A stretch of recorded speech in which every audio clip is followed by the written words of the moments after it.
Hello students, welcome to today's video. In the last video I discussed up till question number 5. So now we will see the remaining questions. So let us see question number 6. Write a program to accept month number and print the corresponding season using switch. Okay. So if the month is 4, 5 or 6, the season should be summer. If the month is 7, 8, 9, the season should be rainy. If the month is 1, 10, 11, 12, the season should be winter, and if it is 2, 3, the season should be spring. And if it is anything beyond 1 and 12, 1 to 12, the message should be invalid month. So let us see how to do this.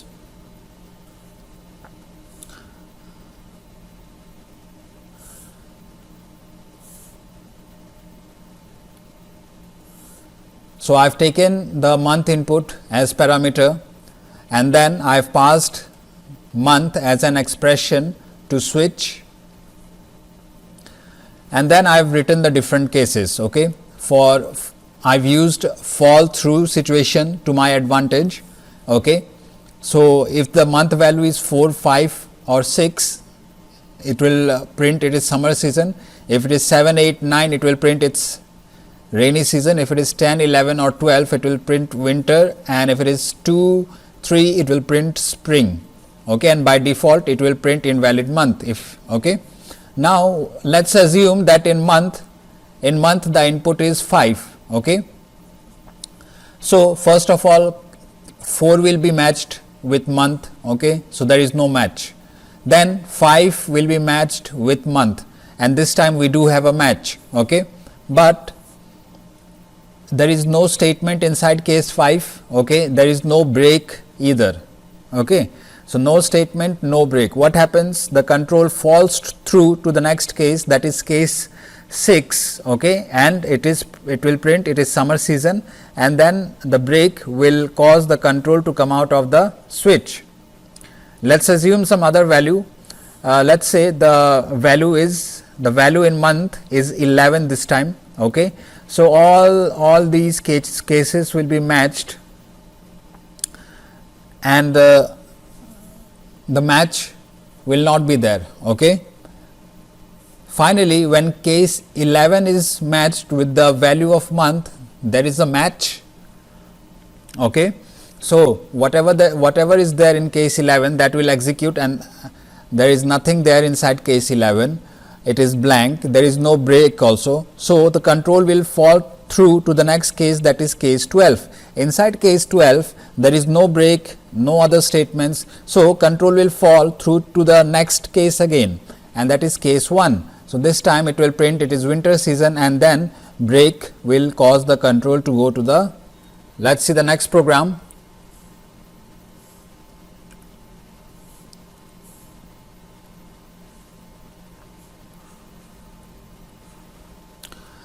So write a manual driven program to perform the following operations. Okay. Addition, subtraction, multiplication, division, remainder, exit. Okay. After making a selection, the program should ask the user to input 2 numbers and perform the requested operation. An appropriate message should be displayed for an invalid choice. So let us see this program.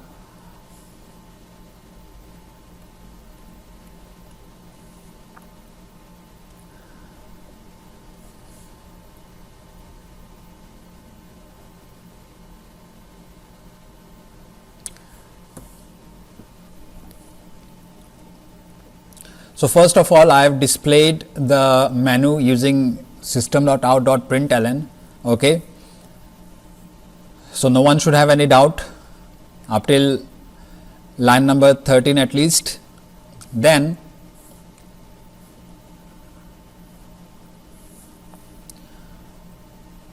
I have created a scanner object, okay, by the name of SC, and then I am displaying a message, enter your choice. and then in line number 17 I am taking the input, okay, and storing it in the variable choice. Next I am asking for num1, and then on line number 20 I am taking the input and storing it n1. Similarly, on line number 22 I am displaying a message enter num2, and then on line number 23 I am capturing the input and storing it inside n2. Then I am declaring a result variable of int type which stores 0, and then I am also declaring an operator of string type, okay, and right now it holds nothing, there is no string.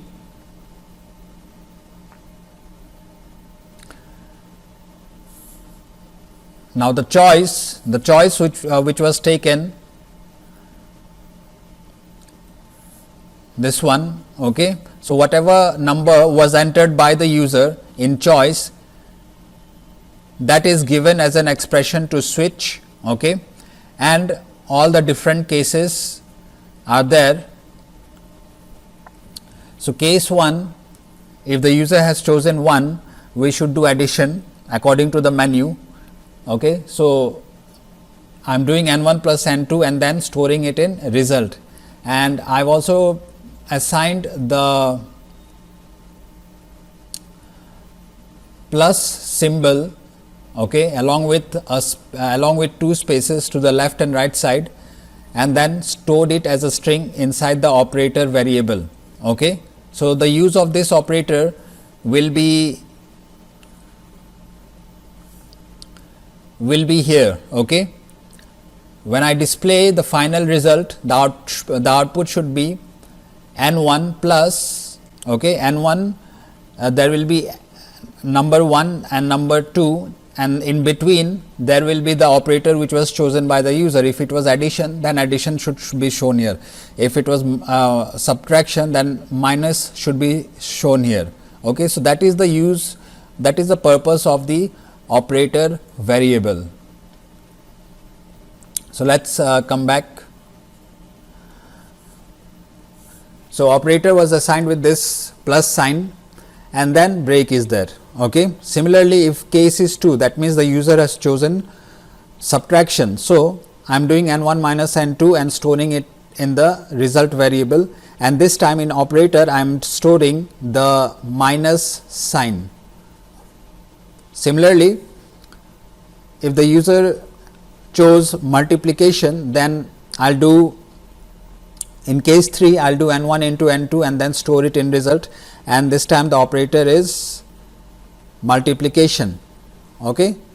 So similarly, the other cases for divide and modulus has been handled, okay. And if the user chooses option 6, so option 6 is exit. So to exit from the program, I am using the system.exit function, okay, and before that I display a message exiting. And then if the user's choice is anything beyond 1 and 6, anything beyond 1 and 6, okay, then I will display a message invalid choice, and then I will terminate the application. So this was the menu driven calculator program. Now let us see the next question. Write a program to accept a 2-digit number, okay, and add the sum of its digit to the products of its digits, and if that value is equal to the input number, we have to display a message special 2-digit number, otherwise we have to display a message not a special 2-digit number. This question came up in the year 2014 in the ICSE board exam. So let us have a look at this problem.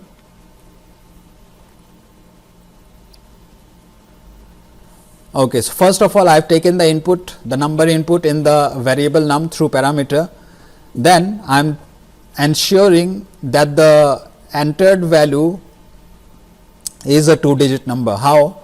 Through this code here from line number 6 up till line number 10.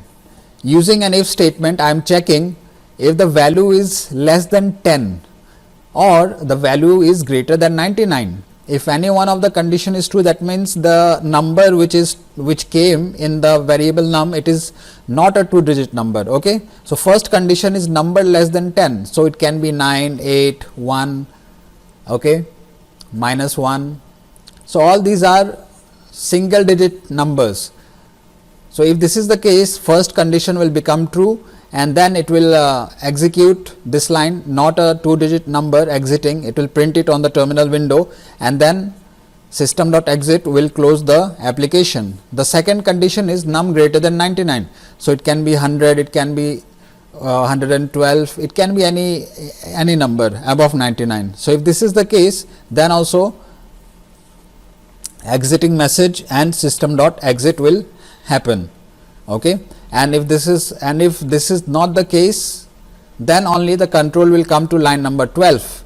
In line number 12, we are line number 12 and line number 13. Okay, we are extracting the digits.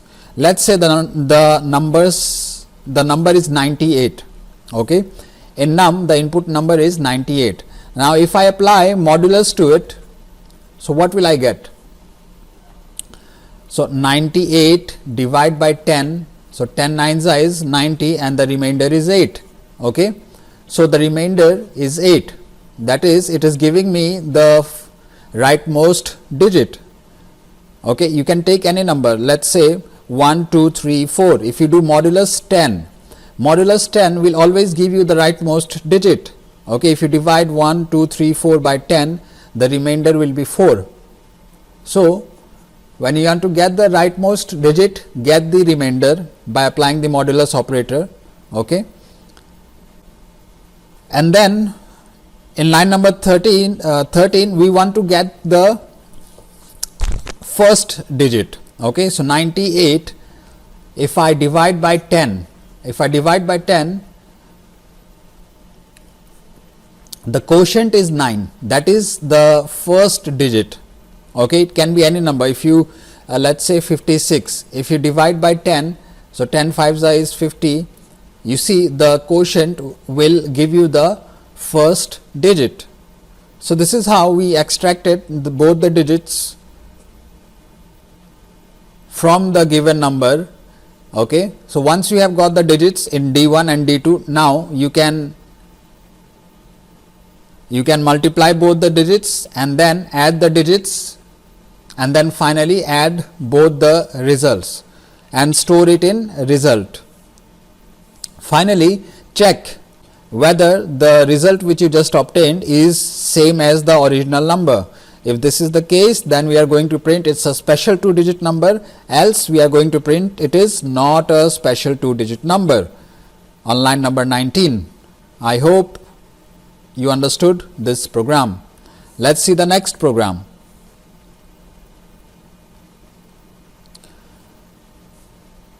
So write a program to input a year, question number 9, write a program to input a year in 4-digit format and determine if it is a leap year.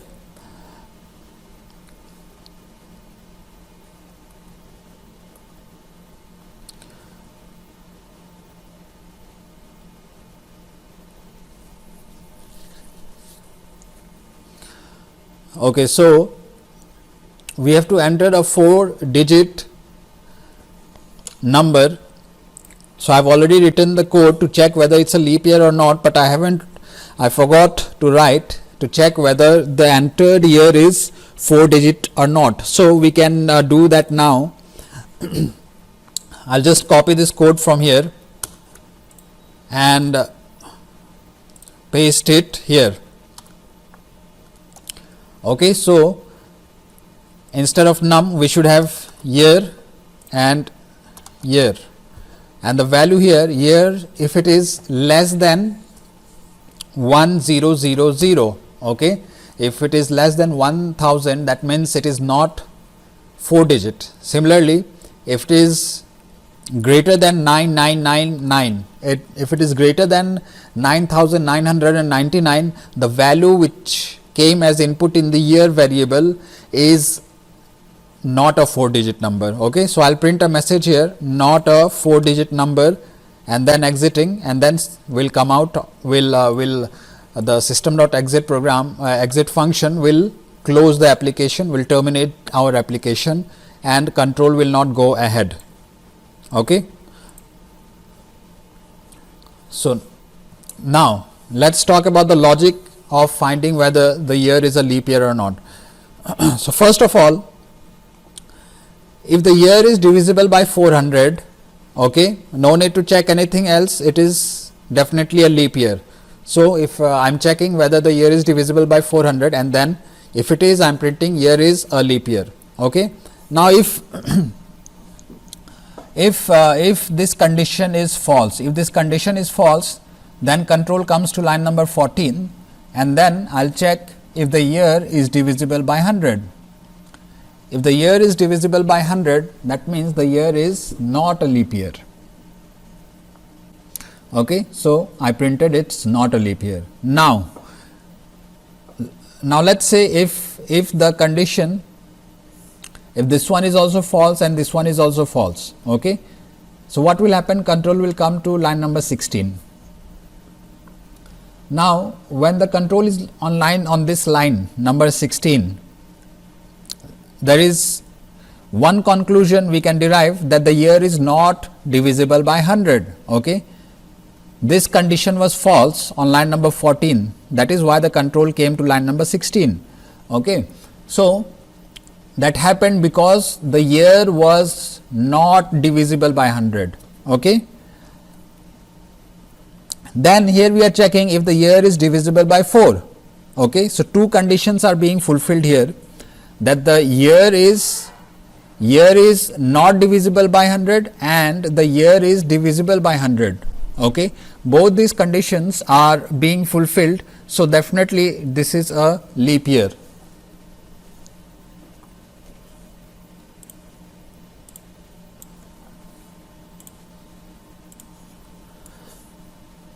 Now let's say if all these conditions on line number 12, 14 and 16 are false, okay, that means the year is not a leap year. Now we can combine all these statements in a single if statement. Okay, so first thing we checked whether the year is divisible by 400 or not. So if you see here, the first condition on line number 24 is year modulus 400 equals 0. If this condition is true, then the remaining condition will not be checked because of the OR operator present here. Okay, control will come to line number 25 directly and it will print year is a leap year. Okay,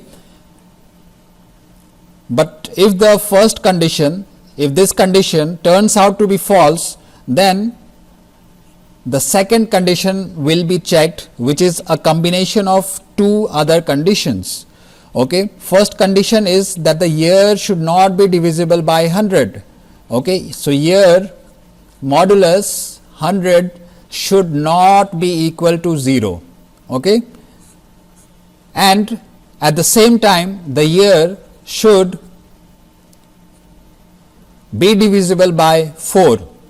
So both the conditions should be true. So if any one of these conditions are true, then it will print year is a leap year, else it will print the year is not a leap year. So this set of statements and this set of statement, okay, both are same. They have been written differently. Here I can say that I have expanded this if condition into multiple if else if. So I hope you have understood this program.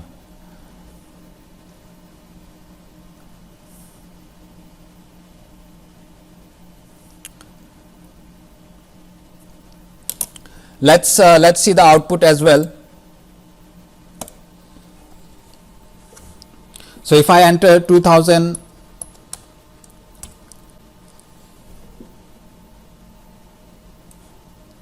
so you can see it's displaying 2000 is a leap year. Let's check some other number. 1989. So 1989 is not a leap year. Okay, and let's also check some 5-digit number. Okay, so let's say 1 2 3 4 5. This time our program should terminate by displaying an appropriate message. So as you can see, it's displaying not a 4-digit number exiting.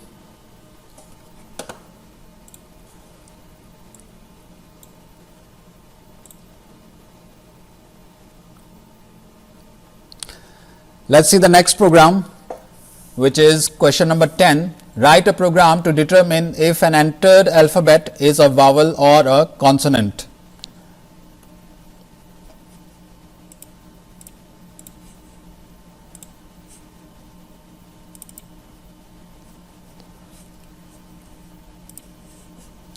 So I've already written the program for this. Let's have a look. First thing, I've taken the character input in the variable ch through parameters, and then inside the function I'm checking whether the entered character in the variable ch is an alphabet or not. Okay, how is that being done? So inside the if condition, you can see two conditions. If any one is true, that means definitely ch has got an alphabet. So the first condition is ch greater or equal to capital A and ch less than equal to capital Z, character capital Z. Okay. So if this condition is true, definitely then definitely we have got an uppercase alphabet present inside the variable ch. Okay. Now maybe this is false. So what will happen? The next condition will be checked because of the OR operator. Okay. In case of OR operator, if the first condition is false, then the second condition will be checked.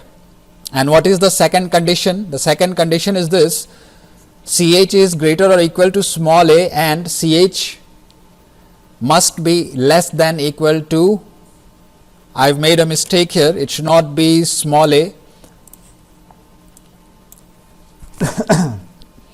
it should be small character z. So ch should be greater or equal to small a, and at the same time it should be less than equal to small z. Okay. So if this condition is true, then definitely we can conclude that the entered character in ch is an alphabet. So once that is confirmed, now inside this if block, I will create a switch construct with the help of which I will be checking whether the entered alphabet is a consonant or a vowel. Okay. So ch I have passed as an expression to the variable ch. Okay. Then on line number 10, you can see I have written all the possible characters, all the possible vowel characters. Okay. Character A, character E, I, O, U. Okay. And then in caps, capital A, capital E, capital I, O, U. Now if you notice, all the cases are blank and there is no break either. Okay. So what will happen? Let's say the entered alphabet in ch is small o. Okay. So that means this condition will be false, but this will be true. So false or true will be true. Overall the condition in the if is true. Okay, so control comes inside, and in CH there is small o. Okay, then the cases are checked. First of all, case A. So this is false. It's not small o. So next case will be checked, small e. This is also different. Then case I. This is also different. Then finally case O. This is same as the value of CH. Okay. So case O will execute, and inside case O there we don't have any statement. Therefore, fall through situation will occur and control will come to the next case, that is case U, and inside this also there is no statement, there is no break. So the control will go to A. Similarly, it will go to E, I, O and U. So when the control reaches to case U, inside it we have a statement which is simply printing that CH is a vowel and CH is storing O. So it will print O is a vowel. Okay. And if CH is storing anything other than these characters present with the different cases, then the default case will execute and it will print CH is a consonant. Okay. Now let us say the condition here, this one is false and this one is also false. Okay. So both the conditions are false. That means else part will be executed and it will print CH is not an alphabet. So that is question number 10 done. Let's see a sample execution of this program. So let's enter some character here. Let's say D. I've entered small d. So D is a consonant. Let's enter capital U. So it's printing U is a vowel. Okay. Then let us also check for non-alphabet characters. Let us say 8. So okay, I made a mistake. 8 needs to be typed within single quote. Okay. So you can see it's printing 8 is not an alphabet. So I hope you have understood this program. Next, let's see question number 11. Write a program to determine if a number is a buzz number. So let's have a look at it.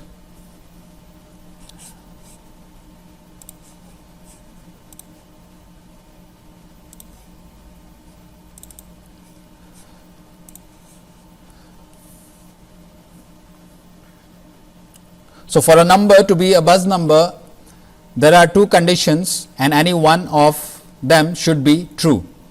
First condition is if the number is divisible by 7, that means it is a buzz number. Okay. So let's take the example of 21. 21 is divisible by 7. So 21 modulus 7, if it is equal to 0, that means it is a buzz number. Okay. Otherwise, if the number contains 7 as its unit digit, that means then also it is a buzz number. Okay. So if I want to find out whether the units digit contains 7 or not, so I am going to divide it by 10 and find out the remainder. Okay. So 27 modulus 10 will give me 7. 7 equals 7. Condition is true. So it will give me, I should print it is a buzz number. So that is what has been done here. Okay. First condition is, first I have taken the number input through parameters and then I am checking num modulus 7 whether the number is divisible by 7 or not. If it is going to print it's a buzz number. Else it will check the second condition. Okay. If the first condition is false, if it's not divisible by 7, then it will do num modulus 10. Okay, and if it is, and it will check the units digit. If it is 7, then again it will print it's a buzz number. Okay, and if neither of the conditions are true, then else part will be executed and it will print it is not a buzz number.